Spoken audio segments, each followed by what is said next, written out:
કહેવાય છે કે અંગદાન એ જ મહાદાન. આ જ ઉક્તિને સાર્થક કરવા વાપીની કેબીએસ હરિયા કોલેજ ખાતે વિદ્યાર્થીઓ અભ્યાસ સાથે અંગદાન અંગે જાગૃતિ કેળવે તેવા ઉદ્દેશથી એક સેમિનારનું આયોજન કરાયું હતું. કેબીએસ હરિયા કોલેજના ટ્રસ્ટી કાંતિભાઈ હરિયાના નિધન બાદ તેમની ઈચ્છા મુજબ તેમના અંગોનું દેહદાન કરવામાં આવ્યું હતું. ત્યારે તેમની ઈચ્છા મુજબ લોકોમાં દેહદાન અંગે જનજાગૃતિ લાવવાના ઉદ્દેશ સાથે કોલેજમાં અંગદાન જનજાગૃતિ કાર્યક્રમનું આયોજન કરવામાં આવ્યું હતું.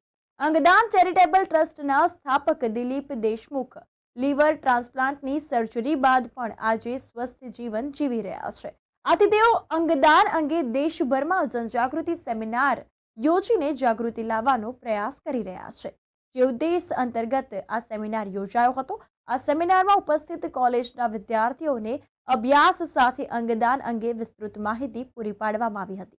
દિલીપભાઈએ જણાવ્યું હતું કે અંગદાન અંગે દરેક લોકો સુધી માહિતી પહોંચવી જરૂરી છે, જે માટે તેઓ પોતે લીવર ટ્રાન્સપ્લાન્ટ બાદ સ્વસ્થ જીવન જીવતા હોય તેમનું ઉદાહરણ આપીને દેશભરમાં જનજાગૃતિ કાર્યક્રમ યોજી રહ્યા છે.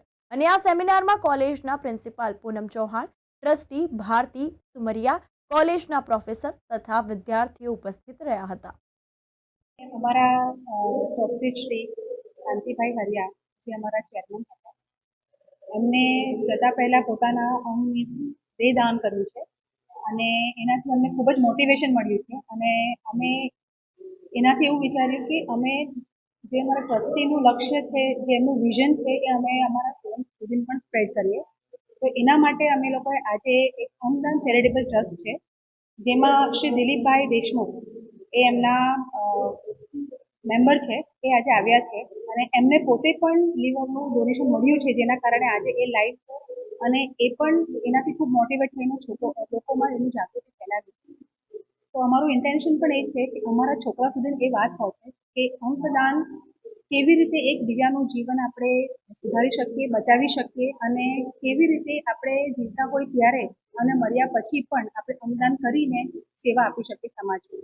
તો એ હેતુથી અમે લોકોએ આજનો આ પ્રોગ્રામ રચ્યો છે, જેમાં અમારા કોલેજના સ્ટુડન્ટ લોકો એમાં પાર્ટિસિપેશન કર્યું છે અને ખૂબ જ સરસ પ્રોગ્રામ છે અને એનાથી અમને પણ ઘણી બધી જાણકારી મળી છે જે અમને નહોતી ખબર. તો આઈ થિંક આવા બધા પ્રોગ્રામ્સ થતા રહેવું જોઈએ. સ્ટડીઝની સાથે સાથે આ બધી જાગૃતતા સ્ટુડન્ટ્સમાં લાવવી ખૂબ જ જરૂરી છે. Thank you.